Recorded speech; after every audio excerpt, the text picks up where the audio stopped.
Hey everyone, Bert here. Before we get into this episode, just want to address something real quick. Resident bad boy Brandon the Boy went very method this episode and did his best Immortan Joe impression the whole time.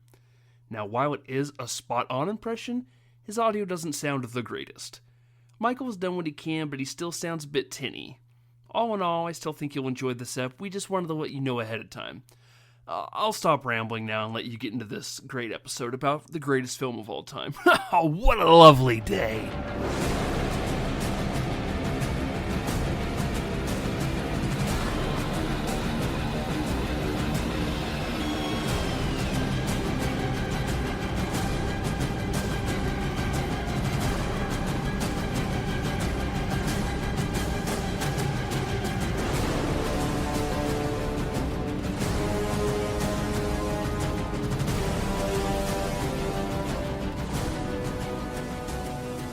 Hey everybody, welcome back to Check the Gate and an AFI Deep Dive. I'm Bert, and this podcast is Fire and Blood.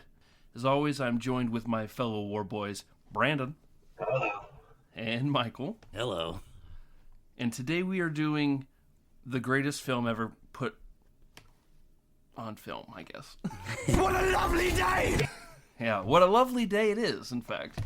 We all worship the V8. We're doing Mad Max Fury Road. 2015 film about, in a post-apocalyptic wasteland, a woman rebels against a tyrannical ruler in search for her homeland with the aid of a group of female prisoners, a psychotic worshiper, and a drifter named Max. Yeah. Michael, I was blown away to find out you had never seen this. Were you, though? Yeah, I was. Okay. Yeah, I thought it was fucking dope, man. I watched it whenever it was. Wednesday, whenever I texted you, and I got done, I was like, that was pretty good. Yeah. It was You pretty said good. you watched that making of, too? The Yeah, I making watched of the makes it next- even more insane. Yeah, I watched the next day, and I was just like, because you had said, you gave me little tidbits without spoiling it for me. But yeah, just looking through all of it, I was like, that's shit I didn't even think about. It just makes it all the better, This is your modern-day Ben-Hur. It really is. They're doing the chariot race. Obviously, we got some CG touch-ups here and there. They're taking out all the rigging. They're, putting that filter over to make all the colors pop a little brighter. Obviously, the sandstorm is very CGI. But everything all the vehicles, operational and work. Crazy. And two, everything they do with it is a practical stunt. And it is truly amazing. Brandon, Sick. what do you think? Love it. Yeah, it is truly amazing. There's so much going on. Just in those action sequences, it's insane. Like, even watching it, I don't know, I've probably seen this 4 or 5 times now. Every time I like focus in on something new of those crazy chase scenes, but just the story's great. The way it's shot's great. Great movie. this is probably the movie I talk about the most. You do And talk I about don't- this movie a You lot. sure do. I was really intrigued to watch it, because I was thinking about some of the frames, just the same thing as when we watched, what did we watch last week? Ex Machina. And you sent me that GIF, and then I put 2 and 2 together. And you've sent me GIFs from Mad Max like so many times, and I put 2 and 2 together. So what a That's fun, bait. what a fun way to connect the dots. It is always fun seeing a GIF in the wild and being like, oh, There we go. I don't know why this movie is. A little backstory. So back when we run nights, peek behind the candelabra here, people in Radioland. We all used to work night crew together. I don't know if you guys were on that crew, but myself and another guy, Travis, we all know him, we started doing movie marathons. We started it because my friend Brandon's arch nemesis Zach had never seen any Back to the Future movie or Indiana Jones movie. So our first movie marathon, we watched those 6 movies back to back to back to back to back. And then once a month, we would then pick a theme, usually a director, and we would have a movie. We'd get a bunch of guys from work. We'd all come over. We'd bounce back and forth either at my place or Travis's place. When the trailer dropped for this, the hype that Travis and I both had for this movie, I really like Road Warrior. By the way, this is the fourth movie, we should say, in a series that now has 5 installments. The first one and the third one are fine, but Road Warrior is, up there. Great film.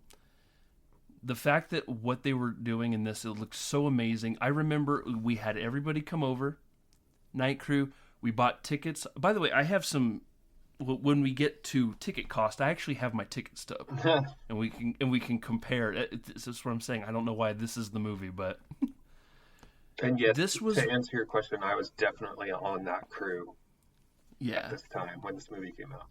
Yeah, 2015, baby. I totally remember you guys just like bumping boners over it. Dude, love doing that. We were straight up sword fighting. Yeah. We watched all 3, and then went. Had some pizzas over. We all had some drinks. We bring in alcohol to the theater. You know what you do when you're. This was one of the best theater experiences I've ever had. Watching this movie in a packed theater back when that was still a thing, of just people that were like, you could feel everybody holding their breath, especially after that sandstorm when it goes dark. The other day I was watching it with my wife. I've seen this movie like 3 times in the last month, by the way. This is the one this is my comfort movie. I tell my wife, Cassie, in the film Inside Out, the girl has those islands of like key moments in her life, and I was like, somewhere in the Inside Out in my head, there is just a weird Mad Max Fury Road island of just the cast of Rad on motorbikes dropping bombs on war rigs, people swinging back and forth, just polecats. I don't know what it is, but every time I watch this movie, I'm just like, well, I can't vacuum the house now. I gotta watch this final chase. Is there just like a part of you that like feels like in a distant lifetime that you were just born on Fury Road, and it's like you just connect to it? Dying historic on the Fury Road. There is something like there is something like stylistically about this movie. It's just like a little like eccentric, but just not too crazy. But I don't know. It just I will. Just a little bit touch weird on that when we get into it, because it's one of my favorite parts of the whole movie. Yeah. How it's stylistically shot. Yeah. All of these movies directed by the same guy. He owns the rights. George Miller owns the rights, so they can't make another movie without him. I'm hoping he turned 70 while filming this movie. Damn. And he now just made Furiosa this past year, and he's 82 now. They filmed this in 2013, I should say, and it came out took 2 years to edit. They shot 470 hours and had to whittle that down to 2 hours. His wife, Margaret Sexel, is the one who edited the film, too. God forbid they run into as many issues as they did filming or pre-production, like making a third installment. This was a 20-year making of film. Which we're here. We can touch on it now. Mid-90s, he got the rights back. He was supposed to film the movie Contact. Something fell through. They kind of paid him off by giving the rights back to Mad Max.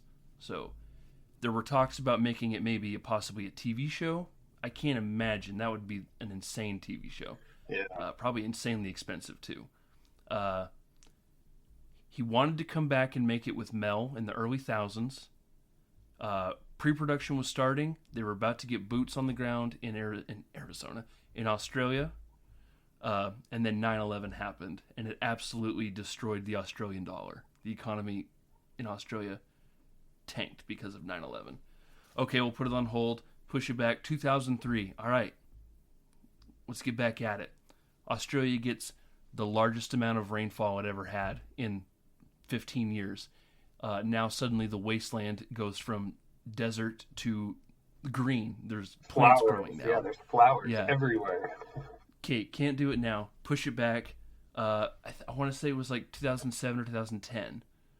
Because it was right around the time he's like, okay, well, I'll make Happy Feet. By the way, the creator of this film made Happy Feet 1 and 2, produced Babe. Directed Babe, Pig in the City. I remember that on all the promotional stuff, from the twisted mind of Babe, Pig in the City, and Happy Feet. Here comes a movie about racing through the desert. Finally, they realize Mel's getting a little too old and a little problematic. So they reach out to Tom Hardy, who turns out was probably just as bad. He was a terrible person to work with on this film. He was a super diva. Him and Charlize Theron were getting in fights. When we talk about we'll talk a little bit later about altercations that happened while filming. And then just the logistics of they finally decide to move to Namibia, Africa. Great desert. Those canyons are great. They got the Great Dunes. So they moved everything to Namibia, started shooting, and then also, you're filming out in the middle of the desert. It's unwieldy. Very Lawrence of Arabia. We talked about how once you have to reset everything, got to get rid of the tracks. You have random dust storms you can't account for. You got to keep your car engines clean with all that stuff that's going on. Plus, you got to pay for gasoline. True. They filmed in sequence, which is insanely expensive to do. So instead of normally what you do is if you're going to be on a location, you film every scene in the movie at that location, and then you move on. He wanted to film it in sequence so everybody was getting more in the zone. But what that does is you're now having to move your sets every single day farther down different locations, and stuff gets really crazy. A lot of time. Wasted time. 8-month shoot, 6 months. They shot for 6 months straight, and then came back and did some reshoots in Sydney, Australia. They were not even going to have the Citadel stuff. The head of Warner Brothers wanted to shut the film down, so they didn't have an opening or a closing scene, And then finally, by the time the new Warner guy came in, he watched the film and he goes, "This movie doesn't make any sense." And he goes, "Yeah, it's because we don't have our bookends." And he goes, "All right, do your reshoots. It has to end on this day." So they went back, got everybody back in the gang, reshaved Charlize Theron's head. And she's like, "Damn it, I was almost growing it back." Thought we were past She did that on her own.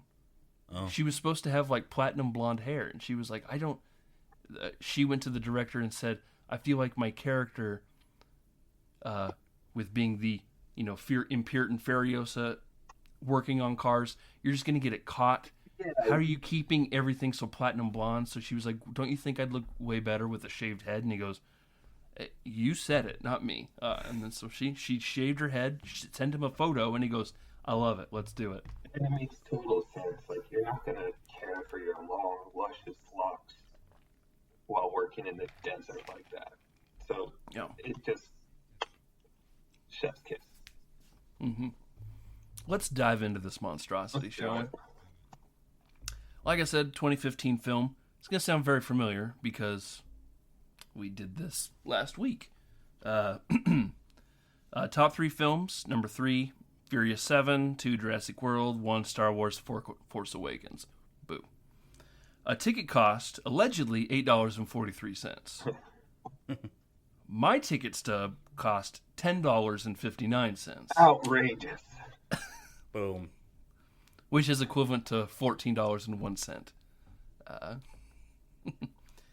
The budget for this film was somewhere between $154.6 million and $185.2 million, which is equivalent to anywhere between $204.4 and $244.9 million. The box office was $380.5 million, which is equivalent to $503.2 million. Whopper. This film was nominated for 10 Academy Awards, and it won 6. And this was a very important Oscars, Brandon. This was the first year you won the bet. Inaugural year. Well, for Brandon. Well, for Brandon. He's on the board. Yeah. Hanging in the Louvre. It lost visual effects, cinematography. George Miller was snubbed at Best Director, and I'll get into that in a second. And it lost Best Picture. It won, however, production design, sound editing, sound mixing, makeup and hairstyling, costume design, and film editing. So the director's wife went home with an Oscar, Margaret Sixel. I argue that George Miller should have won Best Director for this film. This movie had no script. Everything was storyboarded, like a comic. Everything that he drew, wrote down. I think he said, I just finished the book about the making of this film. That's how deep into this I am. Damn. I listened to an entire audiobook about it. 85 to 90% of the storyboards you see in this film. Yeah, I've seen a stat or something. It was like over 3,000 storyboards. Yeah, he says it in that making of YouTube thing where he's like, by the time we were done, more or less, like getting everything together, there was just a storyboard all around them in the room. But yeah, 322,000, wasn't it? It was something like that. But then the number of shots, it was like right around, like give or take, a couple hundred. Yeah. For him to precisely take exactly what is storyboarded, obviously you're dealing with an insane production. You're finally getting off the ground. You're making the movie you want, but the way that he's actually directing these storyboards into actually what we see on screen is way more admirable than a guy who's just filming Leonardo DiCaprio be cold. No offense. Nice. Gary too. But and that's the reason why I lost the bet too. I remember because I was like, Michael, to fill you in, back then we didn't bet. It wasn't who had the most picks. Mm-hmm. We bet on the top. It was like 7. Yeah. 4 acting, director, best picture was 6, and then if there was the original screenplay was a tiebreaker, but if we each had the tiebreaker, then it would go to total picks. That makes sense. And I lost because I picked George Miller to win director, but it's all good. What are you gonna do? Yeah. Sometimes they get it wrong, What are you gonna Green do, book? Huh? The movie opens up, gets us caught up. We see Tom Hardy looking out over the desolate desert. He's standing next to the famous Interceptor from the Mad Max films. Kind of a bummer we don't get a lot of it. Yeah. As a Mad Max fan. Michael, do yourself a favor. Go back and watch those other 3 films, too. Be right back. All right. And pause. See you in 6 hours. We don't need another hero. He gets us kind of caught up. This movie kind of acts more in the kind of a sequel, but almost more of a reboot kind of thing, where the previous films don't really matter. All we need to know is that, like he says, he was a cop in the before times and became a road warrior. Obviously hinting at the first 2 films. He doesn't mention Tina Turner once. How about the third one? Saying, he goes around trying to help people he lost. He's clearly haunted by the people he couldn't save. We know in the first film he loses his wife and child. To Toe Cutter, who is the villain is the same actor who's playing Immortan Joe in this film. Not the same character, but the same actor playing 2 different bad guys in 2 Mad Max films. Haunting. We get that great shot of him eating that 2-headed lizard. and then quickly packs up his pack, gets in his car, and takes off. And I love how there's just like a good 6-second pause of nothing before we see a herd, hell on wheels is actually chasing him. We're actually picking up this film in the middle of another movie, kind of thing. We're in the middle of a chase scene, and we're picking right up, and we're starting off with a bang with them using those thunder sticks to blow out his back wheel. Flips the car 9 times. When they were rehearsing that stunt, they originally did it 13 times, which would have been a record. Dang. But since it wasn't on film, didn't count. They actually had to figure out a way they hooked up a clamp to the bottom that would flip her out to help flip. They were worried because normally when you flip a car, you're alone, you cut the wheel, you flip. But because they were surrounding his vehicle with motorbikes and other cars, they wanted to figure out how to do it without destroying the other cars and keeping everybody safe. And the main stunt guy on this film was also the guy who did a lot of the stunts for Road Warrior. I don't know how well your memory is for Road Warrior, Brandon, but he's the guy who famously breaks his legs off the motorcycle in Road Warrior, where he gets thrown off the bike and his legs hit a car. Oh, yeah. And then he starts flipping through the air. He's the main stunt guy on this film. Very cool. He's taken captive. They give him a nice haircut. They tattoo his back and brand him with the Morton Joe's symbol. And the detail in this movie of stuff you don't even see, you can actually, if you pause it, his back tattoo actually says, "Oh, negative." Day 12,045. Height 10 hands. 180 pounds. No name. No lumps. No bumps. Full life clear. 2 good eyes. No busted limbs. Piss okay. Genitals intact. Multiple scars. Heals fast. O negative. High octane universal donor. Lone Road Warrior rundown on the Powder Lakes V8. No guzzling. No supplies. Isolate psychotic. Keep muzzled.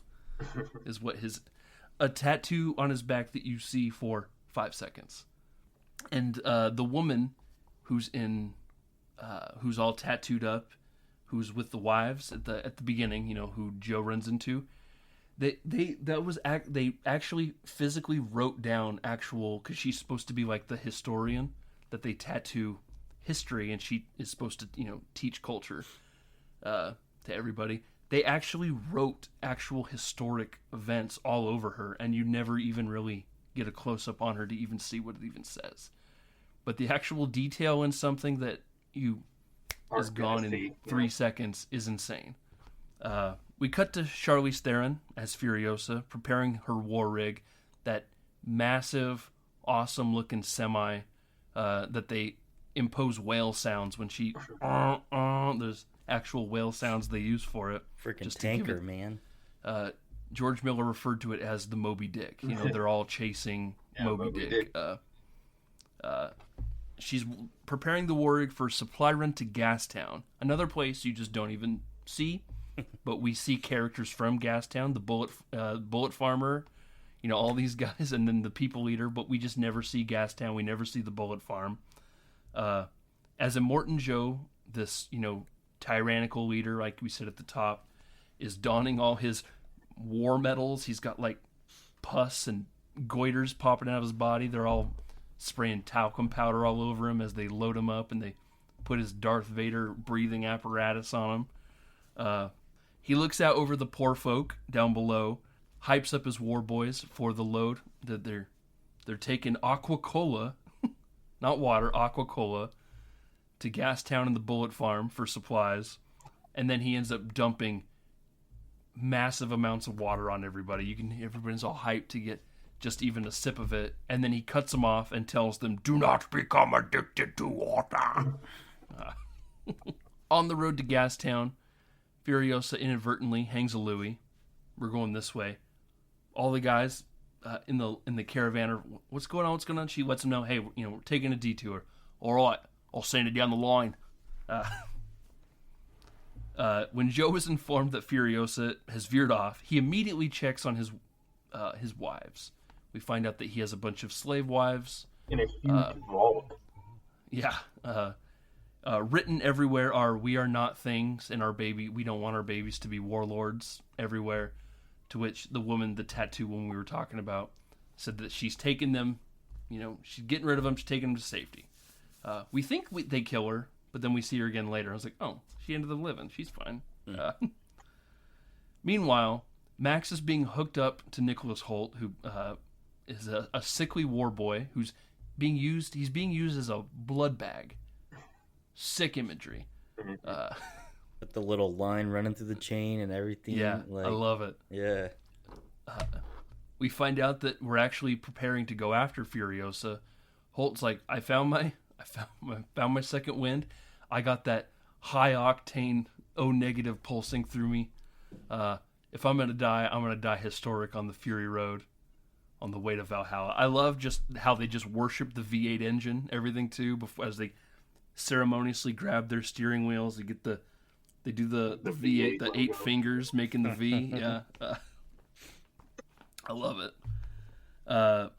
We get obviously the most iconic image of this film, the sick fucking band that hypes everybody up. We got those drums blasting. We got the Doof Warrior up front. Has an entire backstory, by the way, that George Miller gave him. He was a blind poor guy who learned to play the guitar, and now he's just fucking ramping people up. Playing on a massive guitar that spits fire. Are you kidding me? With just a shitload of speakers behind him, man. Speakers. That's so cool. In the book that I had just finished, they said that they wanted to do something like that so the music is diegetic, so you know how far away the danger is. Instead of having music play like a score would, you can hear them in the distance coming. That's how we know danger is coming, kind of thing. Once they're close enough that you can hear off in the distance those guitars, okay, this is how far we are. They do that a lot too, like in far distant shots where you just see like the dust trail of cars coming, or like not spoilers, but when the oil rig or the war rigs broke down and they're like getting water and stuff like that, and just those shots where they just keep cutting to see like how far away they are. Like it's so. And that one creepy gal is like, "Is that a vision? Yeah. Or do my eyes deceive me?" It just continues to build the suspense. Like you're like constantly looking over your shoulder. And it's just fucking sick, guys. I'm just like, how fucking metal is that? It doesn't even have to be. No. They could be up there playing Keith Urban, and I'd be like, that looks fucking awesome. Looks awesome. Fucking Rascal Flats. Frats. Hi, Mel. Life is a highway. That'd have been sick. They should have done that. I'm gonna record Miller later. Honestly, just re-edit it. Just add that music in there. Yeah. Some dueling banjos. Ding, ding, ding, ding, ding, ding, ding. Wouldn't be that hard. I'll give you $100. Conan did it, right? Who did now? Conan. Oh yeah, of course Conan did. I sent you guys that video. I used to watch. I watched that a lot too. That's one of those. I need to pick me up. I want to see Conan up there shredding. Actually worked. It was a working guitar that also shot flame by. He could control it by using the whammy bar. That is what actually spit the flames out. That's sick. And I want to know what prop house that's sitting in. Yeah, I want to go. I want to go worship at the altar. Furiosa leads them into a canyon, and we see kind of Tusken Raider-esque looking guys with their spiked cars following them. They got the sick buzzsaws on the side. They refer to them as the buzzards. We get that awesome stunt where they're trying to get away from them. It's almost like the ground gives out. There's a trap with the spikes in there, and we get the car full front flip and then nosedives into that. I would love to know how that was the one thing I was like, man, I wish they would talk about. That's like the one stunt where it's like, how do you get the car to do a full front flip and land in that hole? And then that was in the making of thing, they never actually talked about that. And I was like, that's the one I want to know. Damn it. Stop talking about how you rolled a big rig. Yeah, it's impressive, but Yeah, I see that every holiday season on the highway, brother. Tell me how you made the car do a freaking hard flip, dude. Like a freaking skateboard. The convoy rolls in. Before we can take on Furiosa, we have to get rid of the buzzards. So right now we have to work with them before we can work against them. The guys on the war rig are starting to realize, hey, maybe we're working for the wrong gal right now. So they're trying to turn on her. We see the wives are starting to come out. It's too hot down there, that kind of thing. So we see that, we can visibly see now that she's trying to get these gals out of here. We get the great image of the guy on top of the war rig get hit with those 2 arrows. Witness me! Witness me! Yeah, that's the great scene. Oh my goodness. They talked about how in the book he jumps off that and they stop him at 6 inches above the spikes. Oof. Like, and then he goes, I want to emphasize, these are real spikes. These are not rubber. These are really going to hurt. There's very, very small room for air. I just love how super Australian everybody is on the making of this. And except for George Miller, like he is, but he doesn't have like that thick Aussie accent. Like that Tom Brady, like the way he looks, like the way he smells. That's good. Great image. Nicholas Hoult is hyped. That's how he wants to go to. Poor guy. He just he had 3 chances. He had 3 tries. Mediocre. Aww. Another great image of the crane getting blown up to throwing guys in the air. You get that great slow-mo shot of the crane flipping, guys flying, hitting the ground, getting just stalled. So good. Yeah, exactly. Furiosa decides she's going to drive directly into a sandstorm. Meanwhile, Tom Hardy's trying to get free. He's at the front of that. He's still operating as a blood bag, but is at the perch of his car. He finally gets out, but unfortunately he's still kind of chained to Nicholas Hoult, so he kind of has to go where he goes at this moment. He sees that Holt's going full psycho. He opens up a spot in his car, starts filling up with gasoline. He's going to, suicide bomb into the war rig to take her out. Takes out the flare. Tom Hardy puts 2 and 2 together, realizes what's happening, breaks through the windshield, is able to grab it before he goes, and then the tornado and the dust storm just kind of wipes us all away, and we get that great shot of the road flare just slowly fizzling out, and that's when I hear my wife go, I was like, yeah. There was one person in the theater, in that full theater, that just went, wow. And I was like, yeah, brother. Yeah, dude. We're all here. Like I said, one of the greatest film experiences I've ever seen in a theater. It was just like, everybody was just like, you could feel white knuckling. Especially that final, not even so much a chase scene. It's like more of a race towards the end. But like that final action scene is perfect. Epic. Yeah.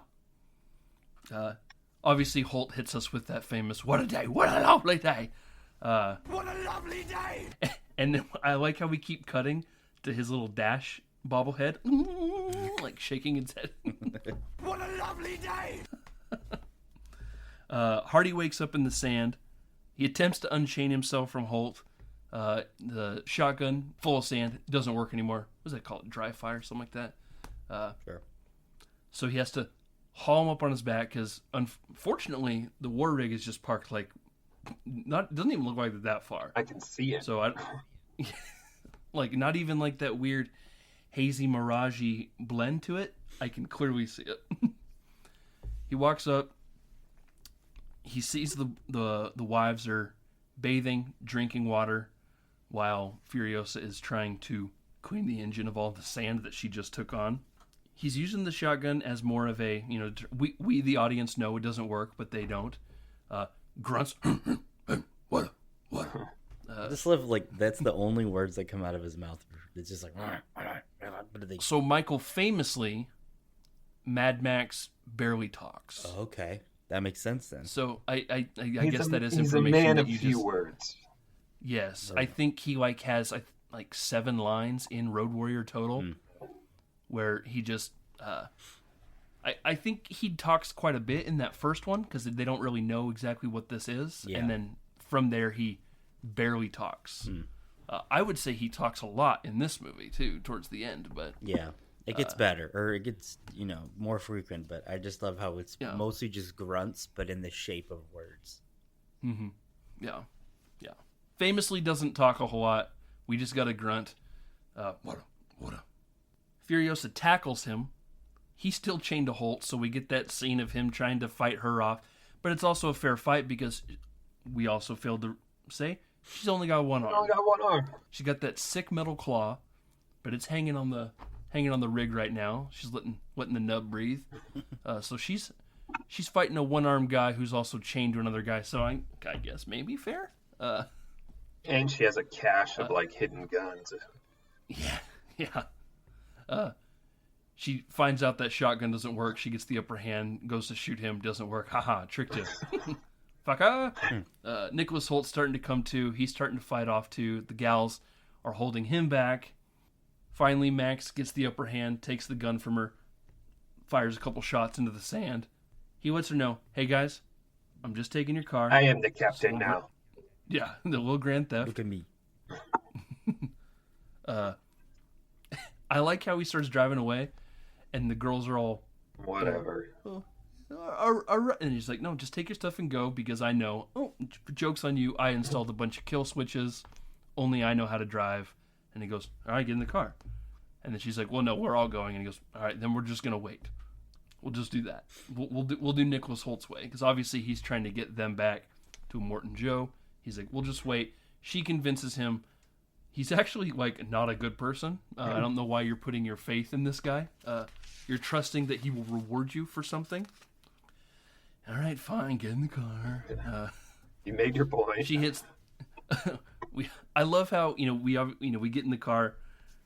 We do the game of I don't trust anybody. He's collecting all the weapons from everybody. He obviously, she does the thing where I have the knife in the stick shift, but he doesn't know that. But he's collecting all these weapons. We take off. We turn around, and we have the world's best binoculars. Yeah, we do. Not only we're zooming in on actual people's faces from miles away. Insane. We see that now Joe has reinforcements from both. We have the people eater from Gastown. Sick name. Yeah. He's got a metal nose, and he's got pierced nipples. Fuck yeah. I want to hang out with that dude. And he's got the world's biggest foot. Even better. And then you got probably my favorite character. You got the bullet farmer. What a name, though. Yeah. Are we farming? We literally harvesting bullets? Post-apocalyptic world? Yep. You do end up seeing both Gastown and Bullet Farm in Furiosa. I don't know if you've seen... Have you seen Furiosa, Brandon? Yeah, I've seen it just as many times as Fury Road, to be honest. I have to watch both of them. It's just I haven't watched it yet. Do you like Furiosa? Yeah, I loved it. As much? Yeah. I think it does such a great job of picking up, on the storyline. It's just... My one critique... I loved the movie. Thought it was great. Be longer. Wow, in a perfect world. I know. Honestly, right? I found out 2 days ago when I watched this movie that this is rated R. Had no idea. I've seen this movie probably 100 times, and that's not even a sarcastic number. That is probably truthfully 100 times. No idea it was rated R. And it was also, I was like, oh, this is 2 hours? I thought this was an hour and a half long movie. I would have... Yeah. This movie flies for me. Yeah, no, me too. I watched it last night because I think I told you that I had just watched it a couple weeks ago. So I watched it last night and it finished, and I was like, oh, it's midnight. That was 2 hours. Yeah, just flew by. I didn't with Furiosa. That my one critique is the CGI. This movie, you can tell everything was handmade, and then I get it. George Miller's 82. Maybe he doesn't want to spend another 8 months filming In the a desert. movie, and he doesn't Why- want to take 2 years. Yeah, why to would you edit. though? Like I don't blame them at all. Like you take all your resources from this one and you're essentially using them again, right? Yeah. You could take a lot of the same footage. I mean, you could do it in half the time it took to shot this movie, and it's going to be a whole hell of a lot cheaper. For a film series that prides itself on the practical stunts, I felt a little let down by that in Furiosa, but it's fine. Like it. My brother-in-law's hot take was that he liked Furiosa better than the other ones. Oh, it definitely is more of a 3-act structure, where this movie is just a chase. You're literally scene. One long act. I compare it to a movie we did on the AFI podcast, The General, the silent film with the train, where obviously we're going faster, but we're literally going one direction, and at the halfway point, we go back. So it's, George Miller did say he wanted to make the loudest silent film of all time. So here we are. I think you did it. Furiosa tells us, hey, we're going into the canyon. I bought a safe passage from these weirdos from the cast of Rad up on the hills. We got the dirt bikes and everything up there. A couple brinks. But she says, hey, I need to know your name because I might not make it out of here, and I'm going to need you to drive the rig. I need you to get these girls to safety. Doesn't tell her name, and he goes, all right, cool. If I yell fool, take off running. Here's the sequence. 1, 1, 2, 1, 1, red, black, go. I recited it back when she said that. I was like, did I hear that right? And I rewound back and was like, yes. Yeah, I do it too. And then, did you get that? And he goes,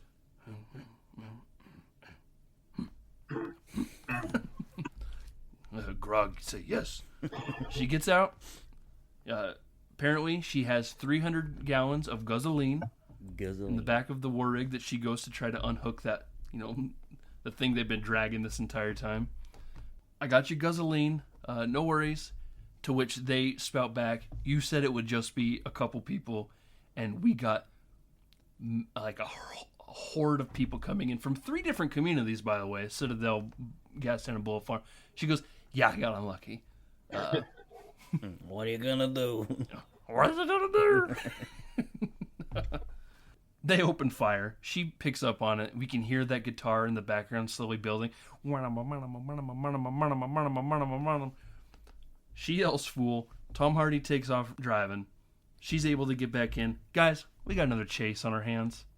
Yay. Chase is on the case. Yeah, he is. I've been told that's a thing people say. Paw Patrol. Paw Patrol. I was gonna say, that seems like a Paw Patrol thing. I saw Brandon's face light up. Yeah. Like a Vietnam veteran. Yeah. Oh. out of PTSD or happiness. It was out of trauma. It's like you're a sleeper cell. You're just like, that's your trigger word. Trigger. Are you on the Bluey yet?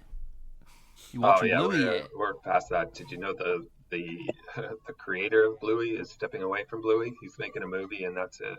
Oh, I've never seen a lick of Bluey. Oh, my Yeah, days are Bluey's ruined. solid. It's solid. There's a My brother-in-law says it's really good. yeah, that's what I Yeah, hear. they're good. There's a house Especially- a couple houses down that has a Bluey blow up, and my dog, ironically enough, my cattle dog barks at it every time. That's hilarious. We get that great stuff of the bikers jumping over the war rig, dropping little bombs. We're slowly dispatching them. It's kind of easy to hit, just kind of, shooting clay pigeons in the sky. Pop, pop, pop. But Joe is closing in. He's got that sick, monster truck with his son Rictus Erectus on the back with that massive gun. Great name, by the way. I love those two. I think they're great villains. I think they're visually so cool looking. Yeah. Cyborgish. What I meant to say at the beginning, not only are these vehicles all operational, every war boy, stunt performer, actor. George Miller had them create their own backstories. So if he would come to them and ask them, why is your pants are ripped? How did that happen? They would say, oh, it got torn in the tussle of, like they had a thorough knowledge of their entire character, why the car they're driving has this dent. That what happened here? Oh, this happened 3 years ago on the yada yada yada. Like so, they were all and committed. then you add like actual like Nathan Jones, the guy who plays Rictus Erectus. He is in a lot of stuff you've seen. He's usually just the big, muscly villain, usually like the henchman or whatever.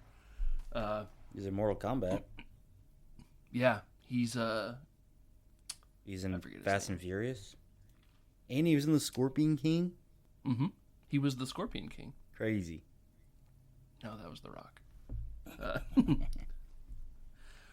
We get Nicholas Hoult, who's in the monster truck with them. He's like, let me go over there. I'll take care of her. He gives him that silver, revolver. Pop her once in the head. I want her dead. He jumps on the war rig. He's all hyped up. I got my moment. He goes running, slips off the war rig.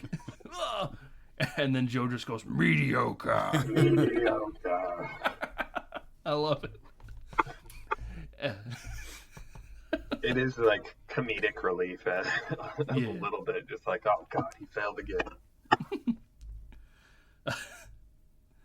We get a bunch of harpoons shot at the rig, which, by the way, this whole thing is full of water. Why aren't we, I don't know, maybe empty the water? Maybe we go a little faster? Why we got a bunch of dead weight in the back? Yeah, at this point you're being chased. Anything, if you get caught, it's getting seized. Like you're it's just collateral. You're going to the green place. They're going to the green place. There's plenty of why didn't water they just there. why didn't they just drain the tank as they're driving and make mud and just watch everybody just struggle through mud? Big brain, They didn't have big brain. Jesus. No. Bunch of half-lives. Yeah. They're trying to unhook a bunch of harpoons. One of the wives, played by Rose Huntington, is it Wheatley or Whiteley? She's only been in like 2 movies, and she called it a day. Famous model, I guess. Jason Statham's wife, right? I know that they were together for a while, but I don't know if they're or ex-wife, still an item. Baby mama. I know they got kids. A very pregnant Rose Huntington Whiteley kind of slips, getting rid of the harpoons. I like how Max turns around to see if she's okay.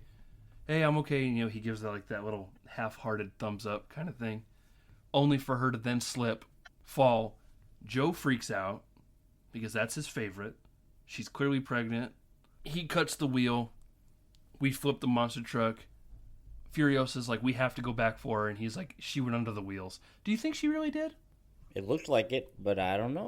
Or was he just saying, trust me, she's already dead? That kind of thing? They got me speculating. No. We find that Holt is like, Nicholas Holt is back in the war rig, kind of cowering in the back, crying. Because he got abandoned by Joe. The red-headed wife, kind of takes pity on him. And there's clearly a thing between the two of them also. We get some weird day for night. That is all shot in the day. And then they just put that blue, almost purple filter over it, where everything goes from like the bright blue sky and the nice gold dunes. Now it's like the dunes are black, everything else is blue. Double D double die. To where they get stuck in the mud. Someone ahead of them was watering the ground. Yeah, smart. They get stuck in the mud. I like that Nicholas Hoult doesn't know what a tree is. He's like, no, there's high ground over past that thing. And they go, the tree? And he goes, yeah, the tree thing. So they have to try to pull themselves out. But guys, we got the bullet farmer hot on our heels. This guy, he's so much fun. And we don't get him for very much longer. He lets them know, I'm just going to go in there and they're like, hey, be careful. We don't need to lose another wife. And he goes, I just need one shot. Pulls a bullet that he had in his teeth. Breaks it out. Loads up his gun. Goes in there. From what I found out, his vehicle with the tank tracks was the hardest vehicle to get to operate. like to actually make work. That makes sense. It looks pretty complicated. He's gliding over everything. He comes flying in. He's got that massive spotlight. We got to get out of here. I like that Max, shoots the rifle a couple times, and then Furiosa says, "You only got 2 shots left." And it's almost like he realizes it's not even his movie. He reluctantly hands the rifle over to her, and then she puts it on his shoulder to steady, and then gives him tinnitus when she shoots. Yeah.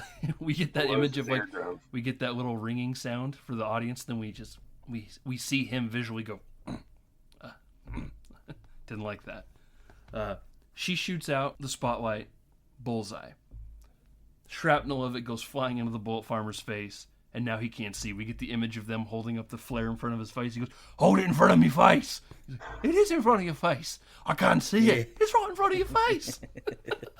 I thought that was funny.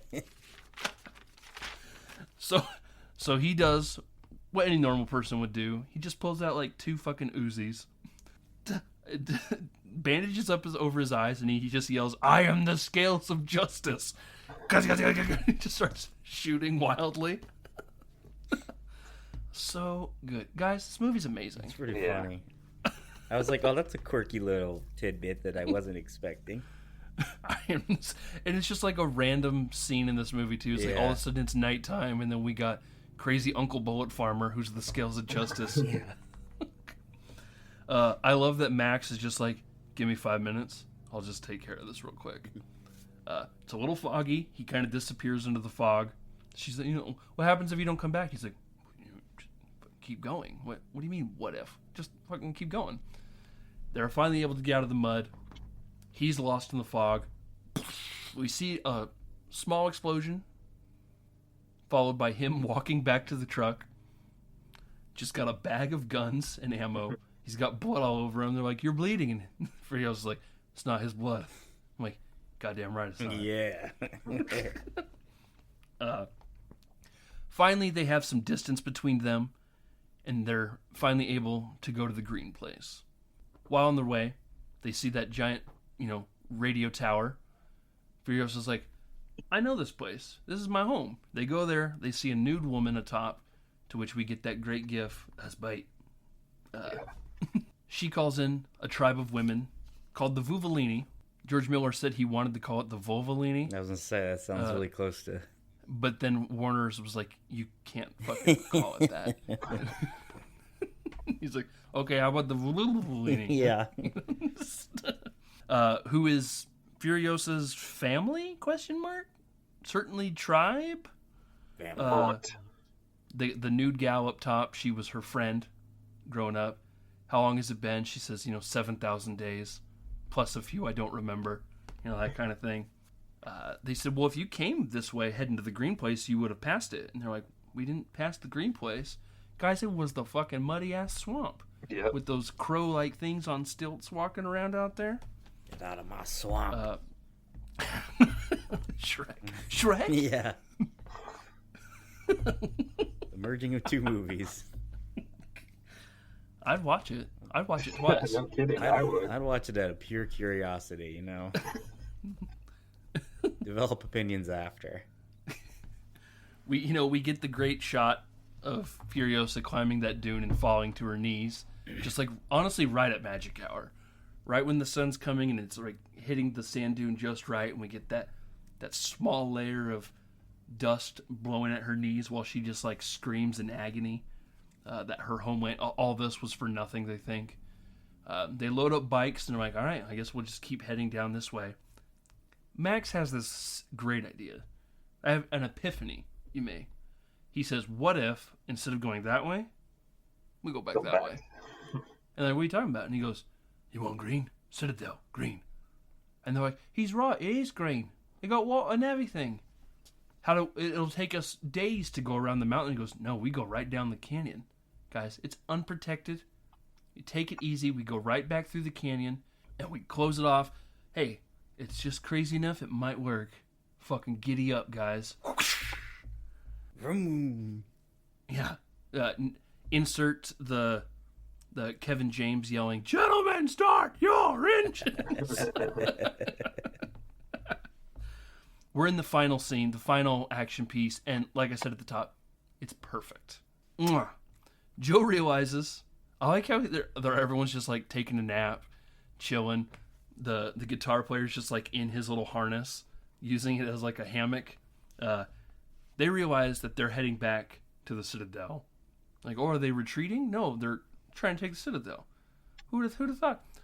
So now we're following, we're going crazy. We get the crazy old lady in the back of the war rig cocking the shotgun. Oh, it's just like the old days. He's ready to go. We got Vuvolini on motorbikes, kind of flanking war boys as they come in. But guys, let's add another element to this. We got polecats. Yeah, we do. I love the polecats. Those are neat, man. Those guys are truly going 60 miles an hour, doing all that. They're Cirque du Soleil performers that they got up there. It was real trial and error. In the book, Blood, Sweat, and Chrome, by the way, is the name of the book, if you're interested. They had a guy shimmy up there, and they wanted to see how fast they can go. They found that once you hit 70, the poles vibrate so much it throws them off. So they literally, a guy going 70, like 60, that's the magic number. And they're truly... Still terrifying.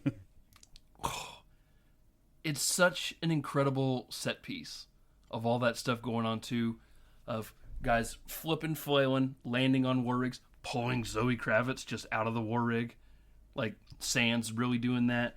So good. Obviously, we got that great scene of image of Tom Hardy fighting on it with his head right above the sand, cuts the guy loose, and then the counterweight, now that guy's gone, he goes flipping, flying. Whoop. And then while the People Eater's car is exploding in slow-mo, and you just get that scene of him looking, whoa. Love it. We're tussling in the fight. Furiosa ends up getting stabbed in the side. She's not, she's slipping. She's not doing so great. But she's still able to drive us into the canyon. And it's kind of now becomes more them versus Joe's monster truck with Rictus on the back. Holt takes over driving because Furiosa's now a liability. Let me take over. Joe's now in front. They decide, let's get the girls in the front. We got the harpoons going. Furiosa takes that harpoon, jams it into Joe's breathing apparatus, hits him with the Remember Me, sticks it in the wheels, rips his face clean off. Yeah. Beautiful. He's dead. Now we can take over his car. Holt's like, all right, load up the cars, let's go. But we forgot about Rictus, guys. He jumps on the front, and I love how he just yanks the engine clean out. Yeah. Nicholas Holt, knowing he's not going to make it, hits us with the, witness me. No, don't do it. Does it. Cranks the wheel, flips the rig, goes I love in the making of how they were like, it just so happened that he nailed it that first try. They have those boots on the side that flip it completely over. And how they actually thought that the stunt guy driving got his head slammed. Because they had a fake dummy Nicholas Holt in there for the scene, and he went through the sunroof.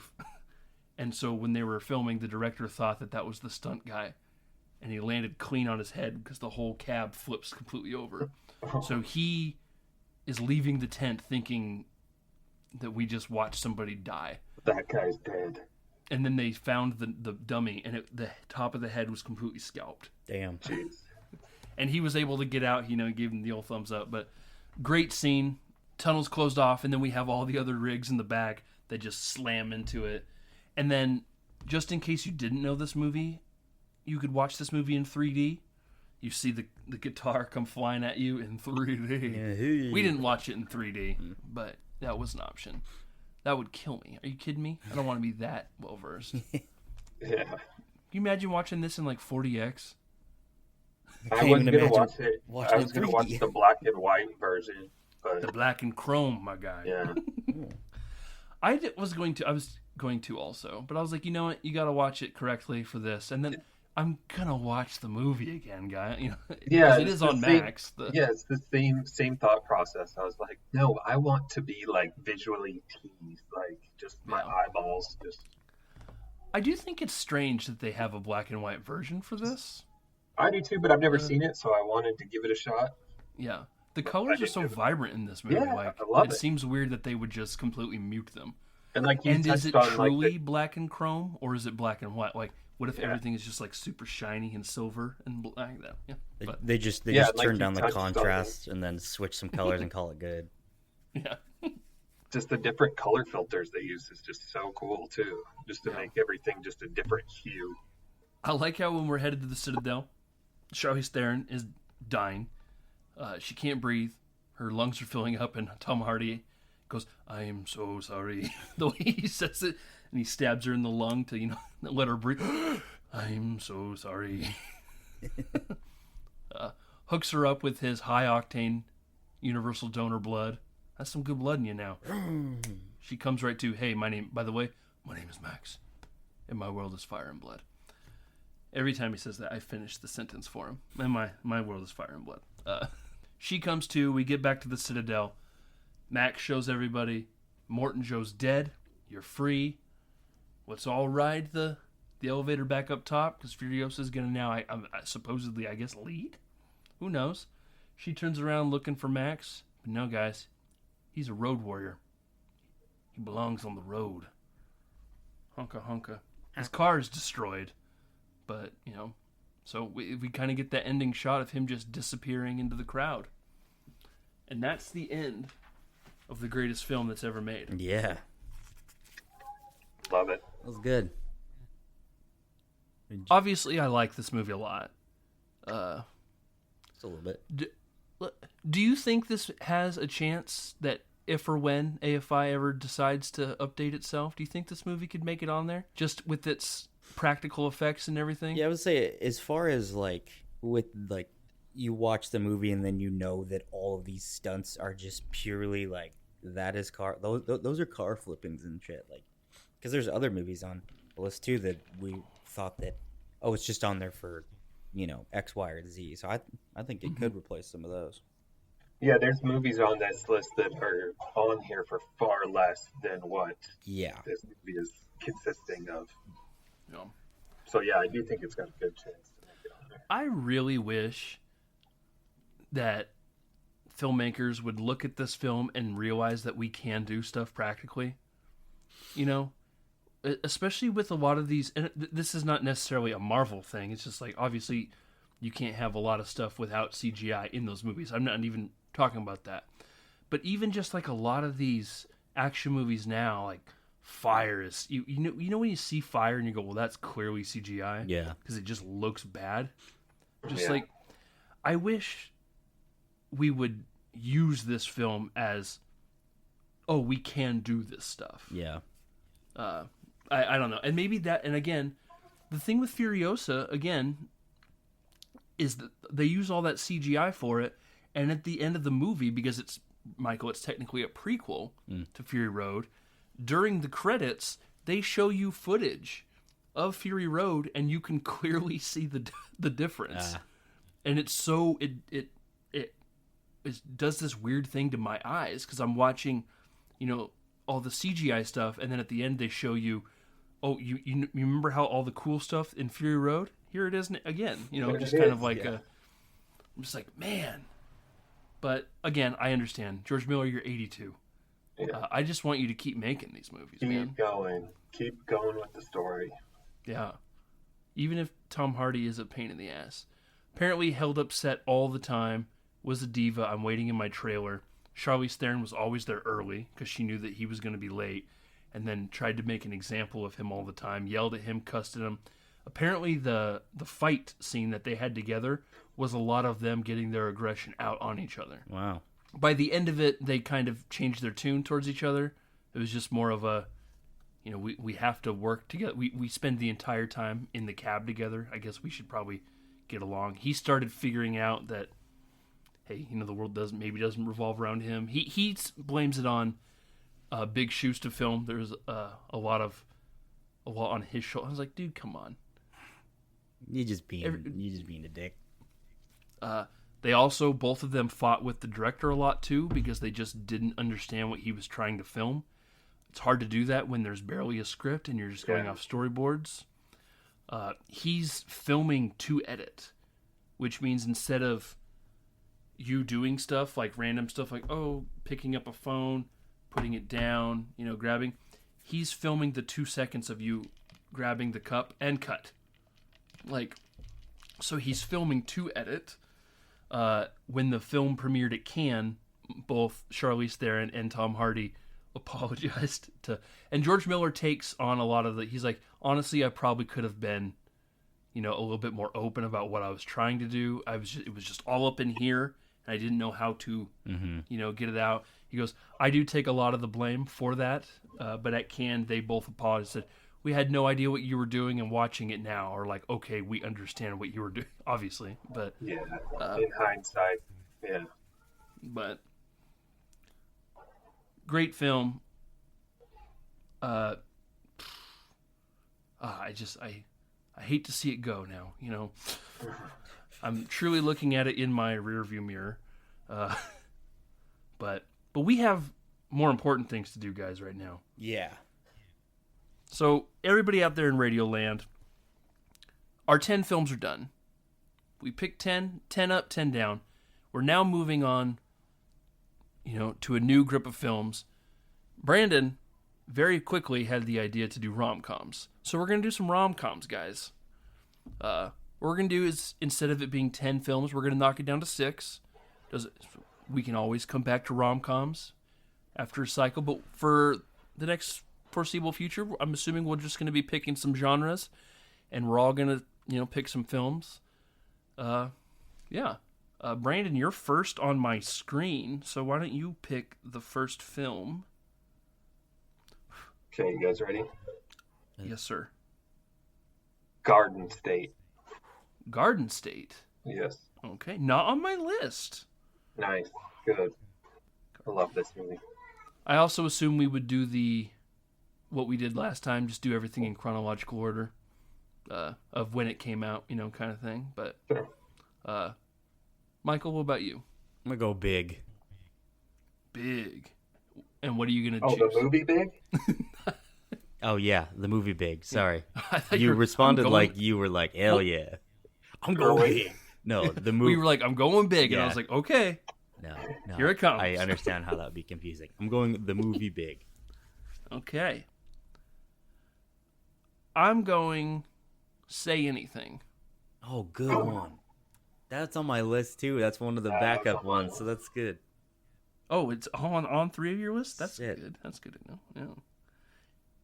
Truly my favorite rom-com. I knew that when Brandon said rom-coms, I had 4 pop into my head immediately. Mm-hmm. And I was like, well, I know this, as far as a power ranking, this is the number 1 that I'm taking. All right, Brandon. I'm going to go Wedding Crashers. Nice. Wedding Crashers. I could see how that's a rom-com, but also I could see how it would not be a rom-com. I had different categories, my picks. So, all right, Michael. We'll go Princess Bride. On my list. Yeah. Look at that. That was the one that I looked up because I looked just to see if Google had it as romance/comedy or comedy/. That was the only one that didn't say romance. It was under comedy/family/fantasy. Does this count? I was like, I think it does, but it does. The Princess Bride. The Princess Bride. My word. That sounds like a girl book. You don't want me to read you the book? Okay. All right. So I could go a few ways here. I have a big one, but I've never seen it, so I kind of don't want to do that one. Brandon's looking at me because he knows what I have in my arsenal right now. Is it too similar to Wedding Crashers? No. No? No. Okay. But I have. It's guys. It's between 2. All right. I'll just, since we're waiting on me, I have 2 in my chamber that I really want to do. One is She's All That. Oh, nice. The other one is I Love You, Man. Oh, another good one. Which is it's a romantic comedy. Yeah. I It's think just you have it's to between choose two it buddies, because it's right? like it's just a movie that everybody quotes, And and it like has "I love you" in the title. yeah, I know. I mean it's a rom-com, I know. All right. Okay. All and it's right. just fun. Freddie Prinze Jr., we'll come back to you Yeah. one day. I love you, man. I love you, bro, chacho. Oh, All right. So I don't know what the order is going to be, but for everybody out there, we will be covering. For you guys, it'll be next week. For us, we're going to take a little time off. We have Garden State, Big, Say Anything, ... Wedding Crashers, The Princess Bride, and I Love You, Man. That's all we got going on, right? That's all we want to talk about? Yeah, I think we're good. Perfect. Well, we'll see you next time. Well, obviously you'll know which one. Just look at your episode title. That's the one we're doing first. We say we go ahead and cut Print Check the Gate. see you guys. Goodbye. Witness me. What a lovely day!